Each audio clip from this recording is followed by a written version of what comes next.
how do you manage these properties? Because again, you're diversified. You're diversified from location standpoint. You're also diversified from your business standpoint because you got midterms, you got short terms, you got long terms. So tell us a little bit more about how do you do from a property management standpoint or bookkeeping standpoint? What software do you use? So how do you what is Rod's day to day looking like? As far as management goes, it's kind of hard to explain. If you were to hand me these properties, just out of the blue, it would probably be, it would not go well. There's too many moving pieces. But because I acquired them one at a time, you kind of get into a flow, right? I don't know if you understand what I'm talking about, Yeah. but you kind of get into a rhythm with them. Long-term tenants, they come in, they stay. You kind of once you set a good tenant, you put a good tenant in there. You don't have to touch them again. They pay their rent on time. Any maintenance issues that come up, I would dispatch a maintenance guy or a tech to go over, figure out what's wrong.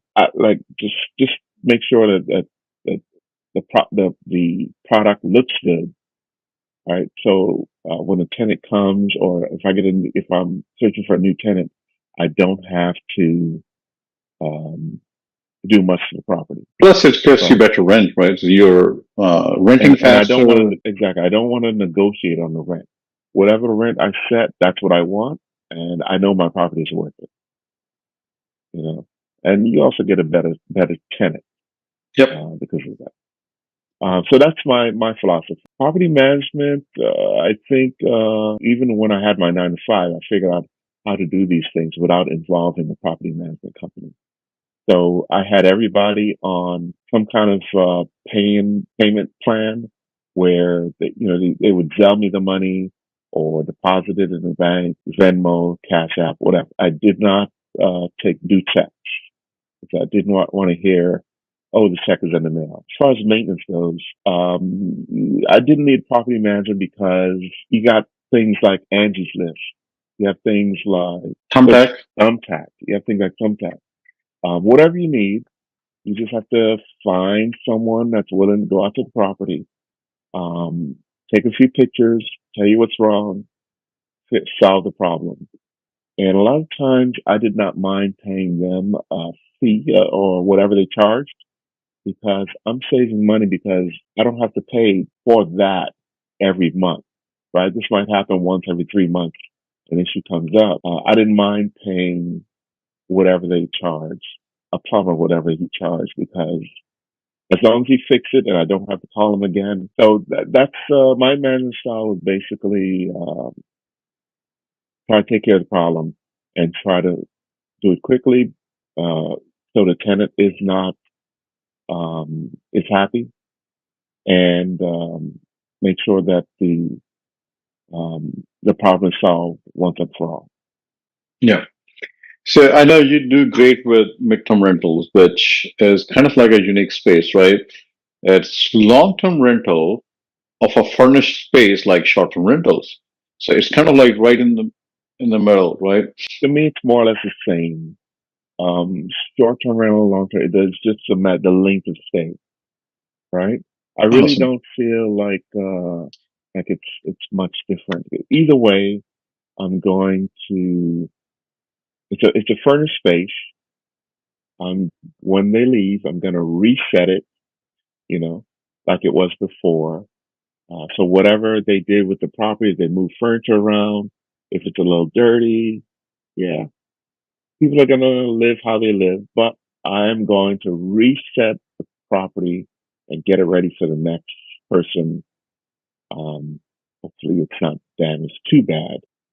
So where do you find your midterm tenants from? So what's your strategy to find?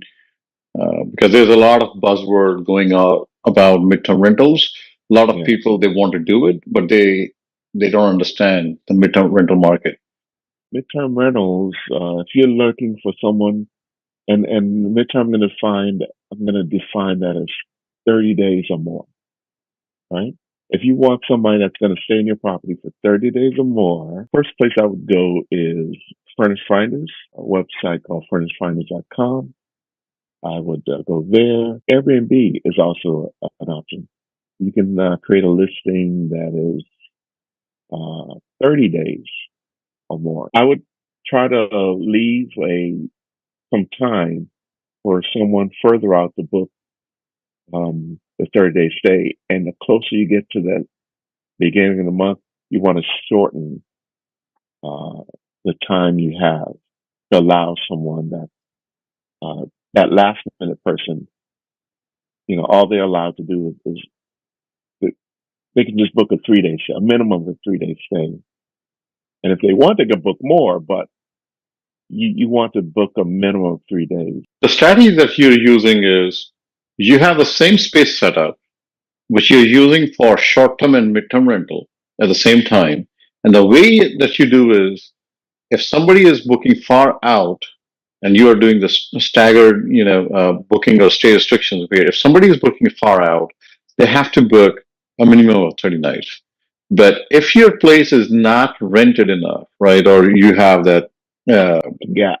in the gap in between the bookings, that's when you are capitalizing on the short-term rental side and you're saying, you know what, I'm available, this property is available, let me maximize my revenue. So I'm going to allow a shorter stay.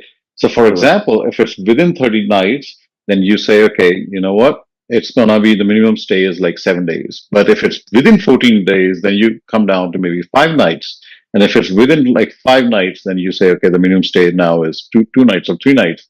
So that way you're capitalizing on that potential to maximize the revenue, uh, including a mixture of the short term and mid term. And that's the strategy I Correct. wanted because you do it great with this strategy. Correct. Correct. Yeah, and I find that works for me. The idea is just not to have a short stay in the middle of your month, or to allow someone to block someone with a larger stay to book your place and block your calendar. Another strategy I have, I'll give you another tip, is I will create two listings. One is strictly 28 days, and the other one is the staggered option. But somebody that is looking for a longer stay, they will always find that on my monthly listing. And then I decide whether I want cancel on the smaller stay. I just kind of, we can either move them, or I might find another place to put them. It also helps if you have multiple uh, properties within the same area. You might have somebody who's looking to rent your space today for next 30 days. So with this double listing, you have opened up that option for Correct. them. Whereas you might, for the other listing for the same space, you might have somebody who's just going to come for 2 nights, right? And that is kind of blocking your calendar. So that's really smart. So